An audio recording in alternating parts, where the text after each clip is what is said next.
Nikiyatizama macho yako yanazungumza yakieleza haja ya kilichomo moyoni mwako ambacho mdomo huwezi kutaja.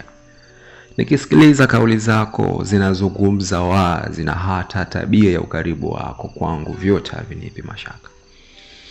Vipepeo unanivuruga tumbo, akili umeiteka taswira, na moyo unanigonga nyundo, jicho likikuona kisura. Ila ndani yangu nina kifungo kinachoificha fadhila, na maamuzi yanabaki fumbo, nikupuuze au nizisome nywera. Malkia, natamani tena sana hisia hizi kukwambia, ili ujue nimependezwa nawe.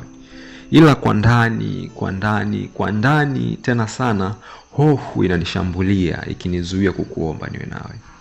Baridi umeniganda moyo, kifua changu bado ni jokofu. Nisamehe kwa kuchelewa kwangu kupona baada ya kuumia. Naomba msamehe pia alinivunja moyo akanijengea hofu. Zisamehe na tamaduni zilizokunyima uhuru wa kuelezea hisia.